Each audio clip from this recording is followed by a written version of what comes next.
ranks third after terrorism and armed banditry as a threat to national security, advised that he has assured the ministry's commitment to addressing. Speaking during the Coast Region Conference on Illicit Alcohol and Narcotic Drugs Abuse, the Interior CS said drug dealers should be dealt with as terrorists and bandits and called for the concerted efforts to eliminate drug and substance abuse across the coast region and countrywide. For us in the Interior Ministry, we consider those who are selling drugs, transporting drugs, those who are manufacturing illicit alcohol, as well as public officials who are enabling the purveyors of drugs and illicit alcohol to thrive. We consider the category of everybody that I've mentioned in that chain as enemies of Kenya. We consider them as participants in organized crime, and therefore we have placed them on the same category where we have placed terrorists, extremists, and bandits. There is no difference. What terrorists are doing to our country, the harm that other organized criminals are doing to our country, including bandits, is the same harm that those who are manufacturing, transporting, selling, distributing, and encouraging drugs and alcohol are doing to our country. So, what are we doing? First, we'll go hard on them. Even as we wait for the other interventions that are critically important for the sustainability of this war,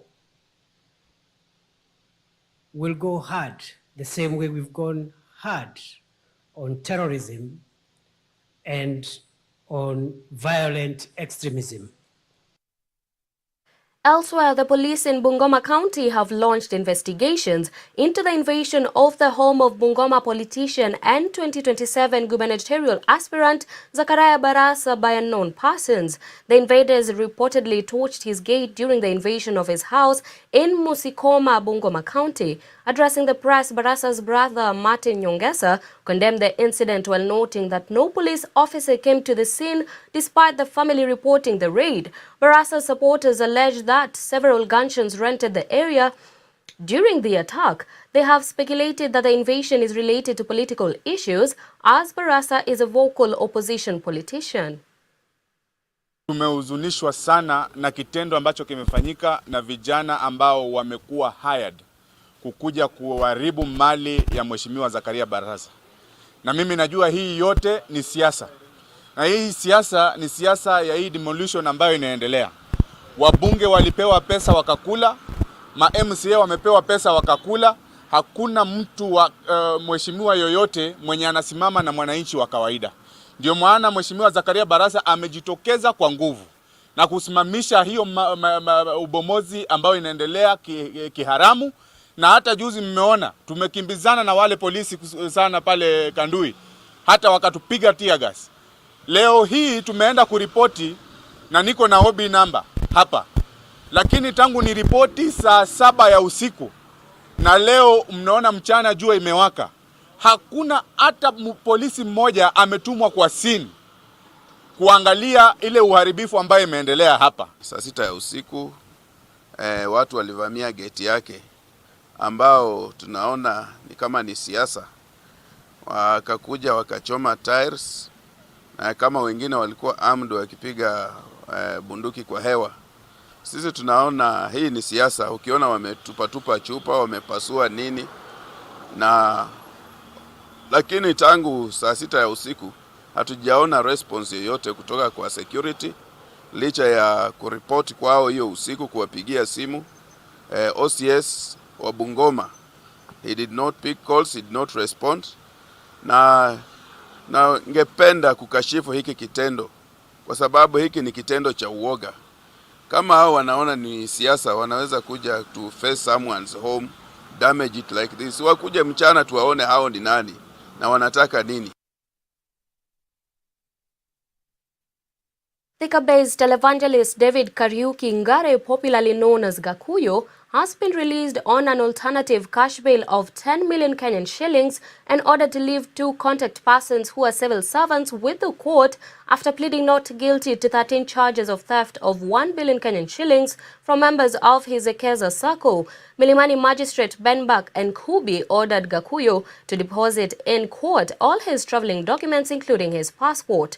The magistrate further barred Gakuyo from interfering with witnesses in the case directly or indirectly.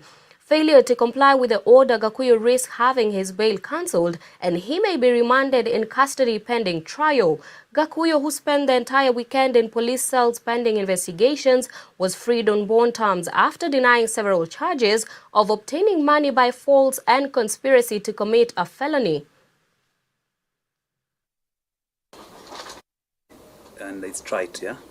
So further, I know that the prosecution do not oppose bond or bail, save for those conditions that Mr. Kinyanjui on behalf of the DPP has enumerated. I've also noted the counter-argument or rejoinder by the defense team, by Mr. Njiru, Mr. Bamboleo, and Mr. Njagi, and Mr. Omari, of course.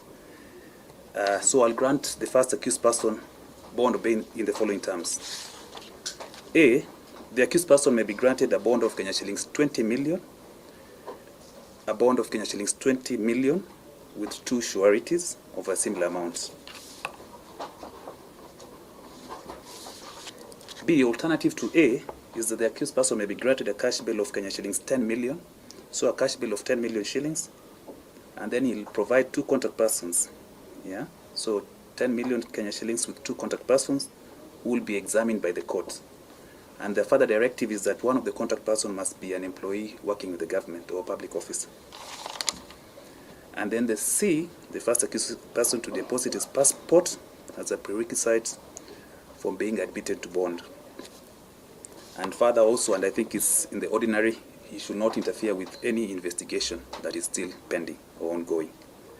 And then, of course, I'll also issue warrants in respect to the second accused. Before the issue of the warrants, Women governors have arrived in Homa Bay County for the launching ceremony of the Group of 7 G7 strategy, a collaboration between the 7 women governors in Homa Bay County. This comes ahead of the second Homa Bay International Investment Conference, HOBIC, scheduled to begin tomorrow under the theme Unlocking the Bay of Endless Potential. The 3-day event aims to draw both international and local investors to tap into the county's investment potential. President William Ruto is expected tomorrow to be in attendance to inspect the progress of projects and officially open the County International Investment Conference. Kate and Diego with more details. The Homa Bay International Investment Conference is off to a strong start with its pre-conference event in Homa Bay town, showcasing the country's readiness for international investors. In the pre-event today, the 7 women governors led by Homa Bay Governor Gladys Wanga met up with local youth and women to launch the Group of 7 G7 strategy with an aim of increasing the number of women in leadership positions and also in preparation for the HOBIC event beginning tomorrow. The G7 event is aimed at empowering women in political positions, mentor young women leaders, addressing hurdles hindering women participation in devolution, and championing good governance among women leaders under their theme to harness transformative leadership. During the event, former legislator Priscilla Nyokabi presented the strategy for the G7 and methods that, if employed, will increase the number of women governors from 7 to 16 in the 2027 elections. This G7 is the Women Governors Caucus. Katika COG ya kwanza mmesikia tulikuwa na G0. COG ya pili tukakuwa na G3. G3 ilikuwa Governor Anne Waigoro, Governor Charity Ngilu, and the late Governor Laboso. Sasa wakati huu tuko na 7 women governors. Kule COG inakuanga council ya government, na ndio kwa maana zinaitwa G48. Zile G47 counties pamoja na national government wanakuwa G48. Sasa ile COG itakuwa ndio nyumba ama ndio mahali ambapo G7 wetu pia wanaketi. So ndio kwa maana tunaita G7. 7 governments, yeah, 7 governments, the Women Governors Caucus. Na hii 7 governments is so that our women governors kutoka hii G7 tuende G16. G7 to G16. Na katika hii G7 pia tufanye devolution. Vision ya G7 is women-led counties delivering the promise of devolution. Women-led counties delivering the promise of devolution. Devolution ilikuja Kenya 2010. Na kwa vile Wakenya wengi wanapenda devolution, tunataka women governors wetu hawa under G7. Devolution kwa county zao ndio itakuwa the best. Helen Mushulu, a representative from the UN Women Kenya County Office, touched on the progress of women leaders as well as their representation, which according to her is still below the 2/3 gender representation in Kenya and the United Nations. So I'm sure we also, from the Kenya's 2022 election, the performance of the women leaders across the board. At the national level, we saw an increment in the number of women who are elected as MPs. But the most significant change was at the gubernatorial level, where we saw the women governors increase from 3 to 7. Let's clap for our women governors. However, despite this progress, I know as Kenya, this is a significant progress, but this is still, women's representation across all seats is still below the 2/3 gender representation, or 33%, because women now hold 10.6% of the elected seats, which is below the 33% that is guided by our constitution. This representation is also below the UN Sustainable Development Goal (SDG) of 50%. So we're not just talking about 33%. We are aiming at 50% in the future. The chair of the Council of Governors and Governor of Kirinyaga, Anne Waiguru, presented the previous current strategies to increase the number of women leaders and also touched on the role of devolution, praising the host Governor Wanga for a job well done. To G16.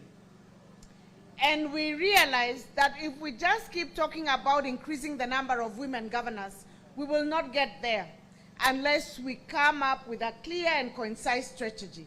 And the strategy number 1 was to support women governors who are already elected. That is where you begin. Because if they perform well, if the existing women governors deliver the promise of devolution, then it will be easy to convince electorate to elect other women as governors. And that is why we have a G7 strategy. Ideally, in my view, the strategy should read G7 to G14 so that people can see the vision of where we are going. Sindio, can you hear me at the back? So that people can know where we are going from G7 to G16 to G16. Devolution has played a very significant role in opening up leadership decision making. And we have understood that, yes, governors are elected, but what we have seen in the last 1 year, I will tell you yesterday, I came early yesterday to see what Governor Wanga has been doing. And I will tell you as a second-term governor, I am so impressed. I am so impressed, Governor. And I'm not saying this because she is a woman governor. This is what we are saying. We elect women governors because they are capable. Reporting for Hope TV Newswatch, my name is Kate Andiego. And with that report, we take a short commercial break. Stay tuned for more news updates.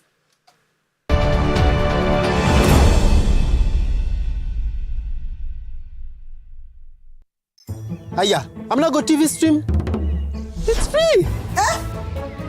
GoTV Stream iko mkononi na ni free. Download GoTV Stream app for free. Enjoy live TV na shows kamia nane. Download and watch later anytime. Anywhere. GoTV Stream iko mkononi na ni free. Available to active subscribers. GoTV. Love it.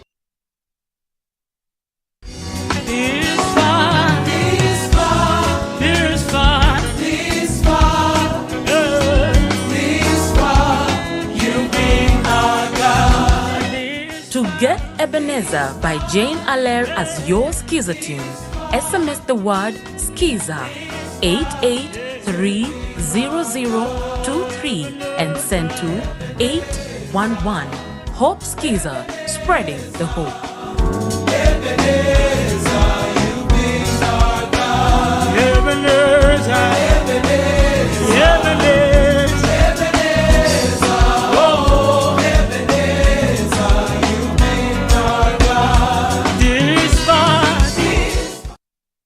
Hope TV is where you look and live, with an excellent selection of the best Christian programming consisting of local and international content of inspirational stories, talk shows, Bible commentary, youth, health shows, children entertainment, contemporary gospel music, extended times of worship, live broadcast, news, movies, drama, Christian ministry programs, and so much more.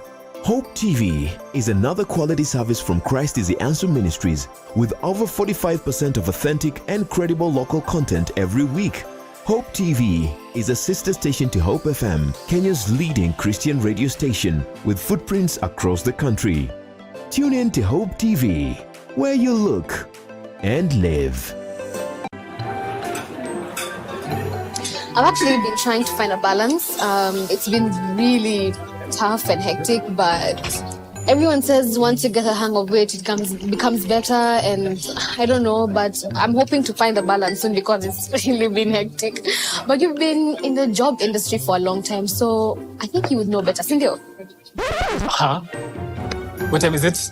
I need to catch up on Leadership Forum.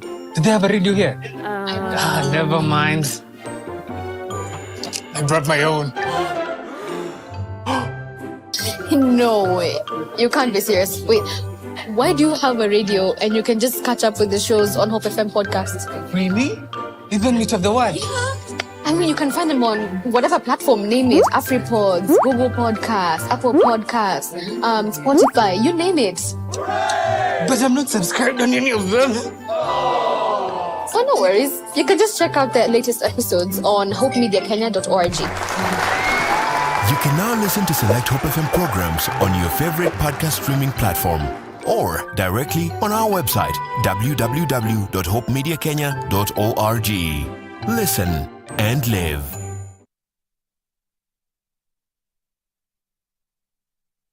Thank you for choosing Hope TV, the channel that brings you hope, entertainment, and inspiration. We value you and would like to serve you better. Talk to us by scanning this QR code on your screen or go to our social media page at Hope TV Kenya and click on the survey link by the name Hope TV Survey. It will just take a few minutes but means the world to us. We value your feedback. Hope TV, look and live.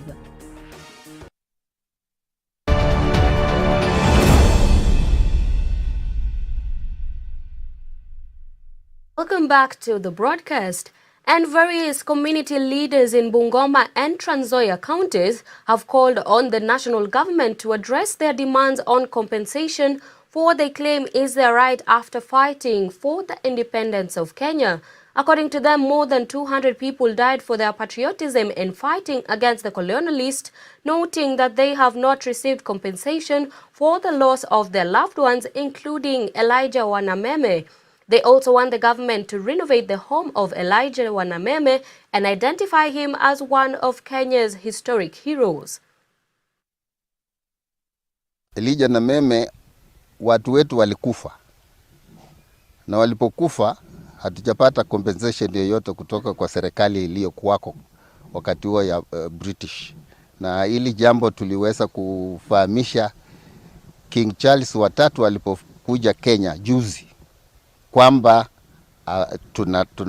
tunataka fidia kulipia watu wetu ambao walifariki, kwa sababu tulipoteza watu.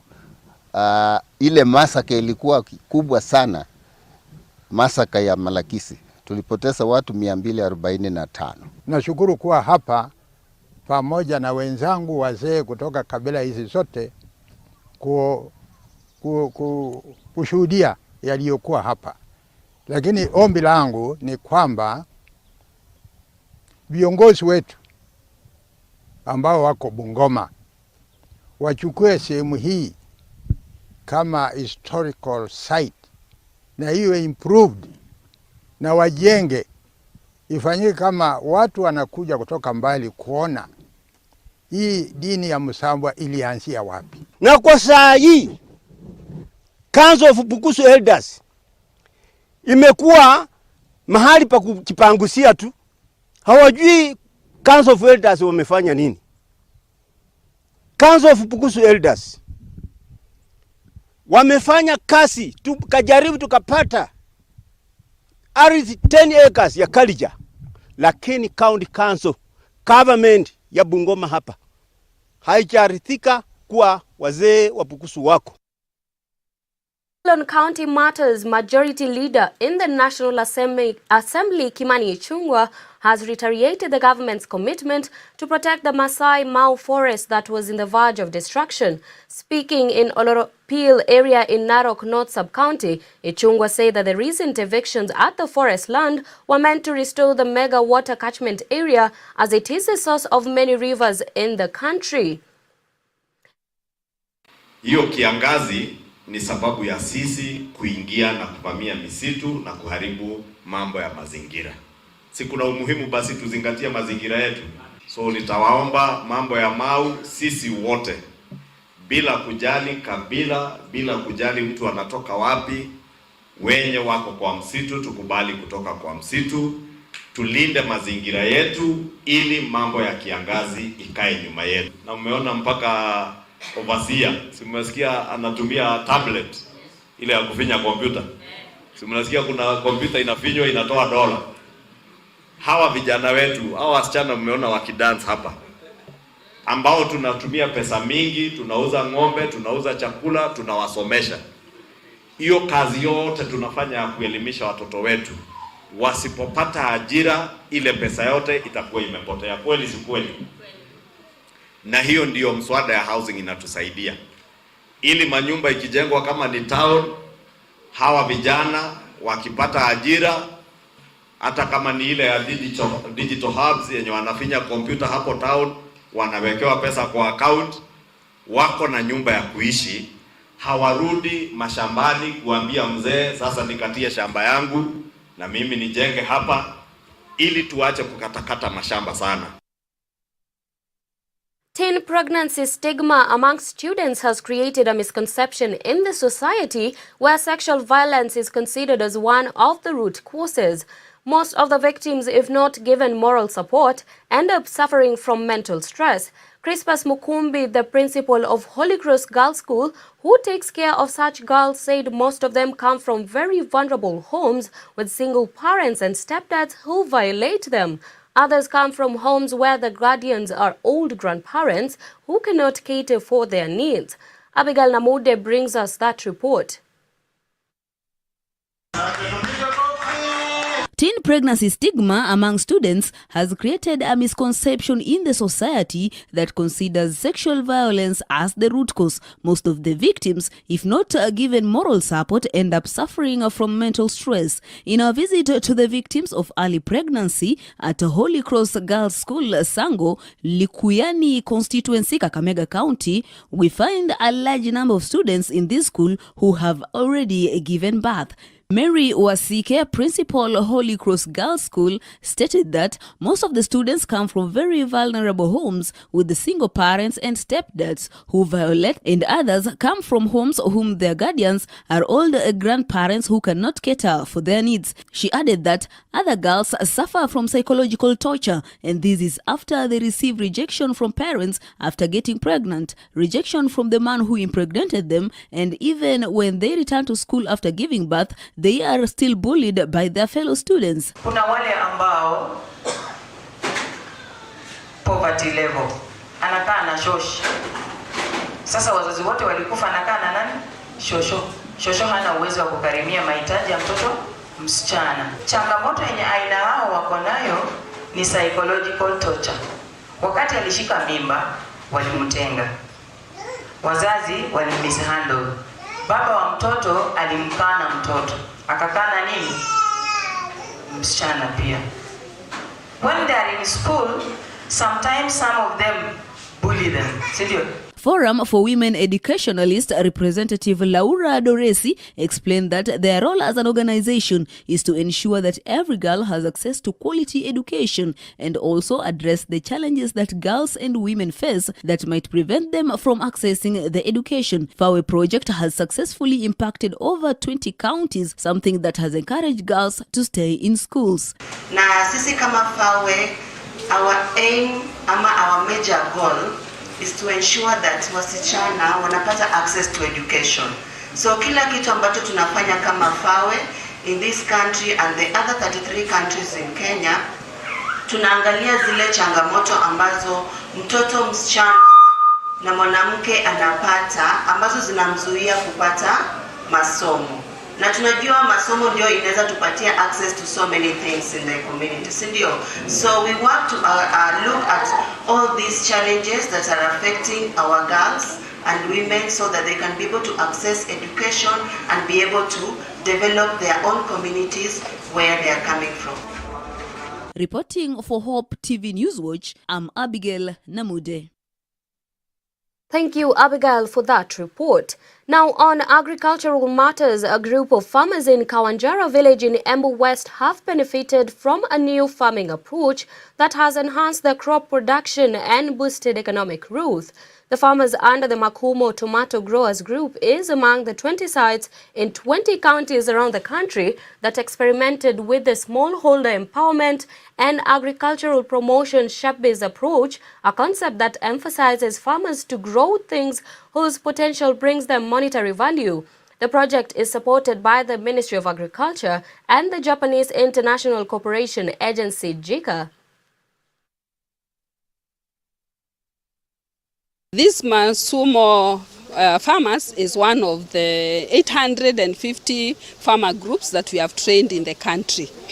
We train them on a series of issues starting from the market. We tell them that they need to do market survey before they select their crops, and then after they select the crops, the technical officers provide the technical training to make sure that the quality required in the market is provided. We are expecting to expand this approach within our implementing counties so that more smallholder farmers, especially for horticulture smallholders, are able to make more profit than before.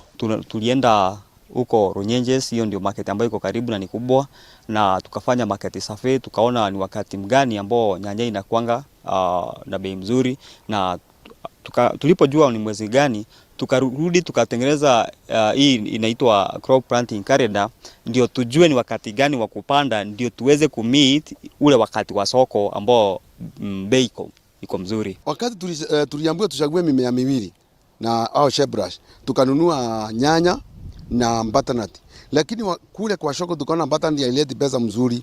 Hapo ndipo tukachagua mmea wa pili, na hiyo mmea inaitwa protein banana.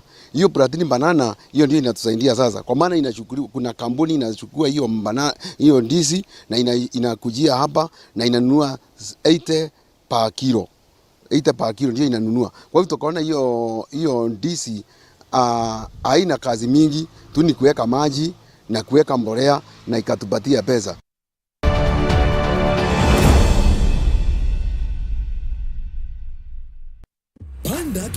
Jifiche on your entertainment this new year on GoTV bila kulipia extra. Kama uko on GoTV Lite, lipia GoTV Value. Utapata kufurahia GoTV Plus. Tayari on GoTV Value, then lipia GoTV Plus uenjoy GoTV Max. Kama wewe ni wa GoTV Plus, lipia GoTV Max ujinice na shows noma kabisa on GoTV Super. Furahia the best sports, international shows na local shows una like free. Download GoTV Stream. GoTV. Love it. Wewe ni Mungu usiyelala na ibada yangu nakupa wewe Bwana. To get Wewe ni Mungu by Evelyn Wanjiru as your Skiza tune, SMS the word Skiza 88300028 and send to 811. Hope Skiza, spreading the hope. Sijaona kama wewe umepigana vita zangu, nakupa ibada ya moyo wangu usiku wa leo.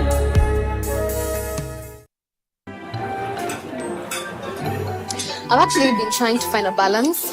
It's been really tough and hectic, but everyone says once you get a hang of it, it becomes better, and I don't know, but I'm hoping to find a balance soon because it's really been hectic. But you've been in the job industry for a long time, so I think you would know better. Sindio? Huh? What time is it? I need to catch up on leadership forum. Do they have a radio here? Never mind. I brought my own. No way. You can't be serious. Wait, why do you have a radio and you can just catch up with the shows on Hope FM podcasts? Really? Even Meet of the One? Yeah. I mean, you can find them on whatever platform, name it. AfriPods, Google Podcasts, Apple Podcasts, Spotify, you name it. But I'm not subscribed on any of them. So no worries. You can just check out the latest episodes on hopemediakenya.org. You can now listen to select Hope FM programs on your favorite podcast streaming platform or directly on our website www.hopemediakenya.org. Listen and live. Thank you for choosing Hope TV, the channel that brings you hope, entertainment, and inspiration. We value you and would like to serve you better. Talk to us by scanning this QR code on your screen or go to our social media page at Hope TV Kenya and click on the survey link by the name Hope TV Survey.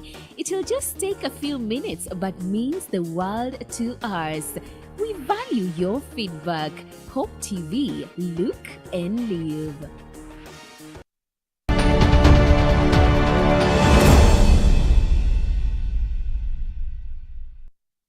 Kenya is hosting a high-profile delegation from Colombia for advanced talks on cooperation in coffee farming and trade as the two nations look to strengthen ties to boost the local subsector. Addressing the delegation in Nairobi, Cooperatives and Micro, Small and Medium Enterprises MSMEs Cabinet Secretary Simon Chelugui said the government is focused on empowering smallholder coffee farmers since the crop plays a key role in enhancing the livelihoods of smallholder farmers in Kenya. The meeting is a follow-up to Deputy President Rigathi Gachagua's visit to Colombia last September, where he pushed for advanced cooperation between the two nations to release better yields for Kenyan coffee farmers.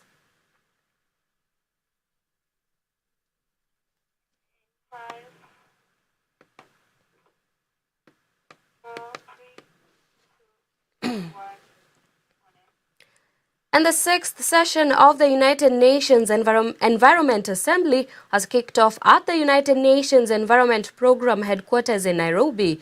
Addressing the Assembly, Climate Change and Forestry Cabinet Secretary Soipan Tuya has said more than 5,000 delegates from the 193 United Nations will participate in the sixth session of the UN Environment Assembly. CS Tuya will spearhead discussions on critical environmental matters. Heads of and government are expected to attend the event, which is running until Friday. Experts, activists and industry representatives will also participate in the event that comes every 2 years and convenes 193 UN member states to collectively address critical environmental challenges facing the planet.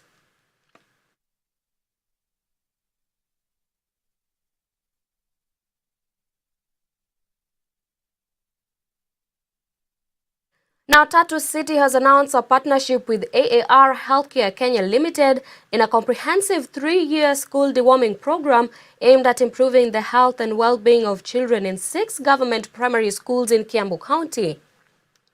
Sustainability and Corporate Partnerships Manager at Tatu City, Angela Mudhoga, emphasized the importance of addressing worm infections among children, noting that they aim to tackle this issue head-on and ensure that every child in the community has the opportunity to reach their full potential. Education is a key pillar of Tatu City's ESG strategy, and under education we support 6 government schools in and around Tatu City. And so to this end we run various programs, and we're very happy to welcome the deworming program, which is a partnership between ourselves and AAR Healthcare. Our plan is to deworm the 6 schools that are in Tatu City for the next 3 years. For us as AAR, deworming is a very important aspect of our CSR program that goes by the name Trees for Health. Deworming has a lot of benefits, and especially to school-going children. Some of the benefits that we have been experiencing and most of the schools have been reporting include a low incidence of absenteeism. We also have a lot of schools excelling in their academics because the concentration span of the kids go up. When you look at some of the kids, they have ringworms on their heads, and once we deworm, that clears, and they are able also to have a lot of self-esteem in themselves as they study.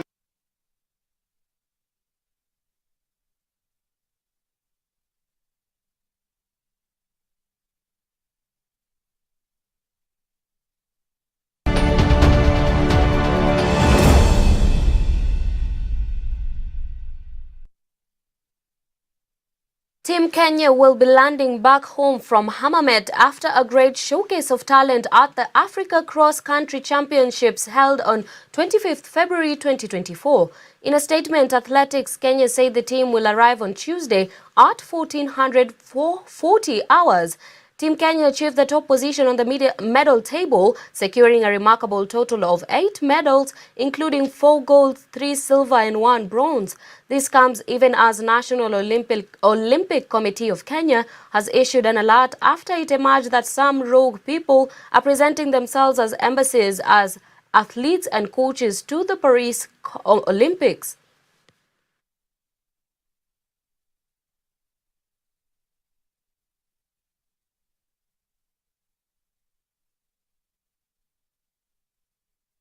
Elsewhere, Dutchman Darius van Driel won 2024 Magical Kenya Open with a heat of 14 under par 270 to bag the honours at Muthaiga Golf Club.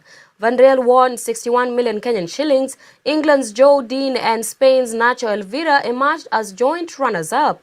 Kenya golfers, however, were shown dust at the 2024 edition of the Magical Kenya Open, with none of them making the cut to the prize money bracket. Uganda's Ronald Rugumayo was the only East African player who made the cut. However, he did not finish among the top 10 golfers.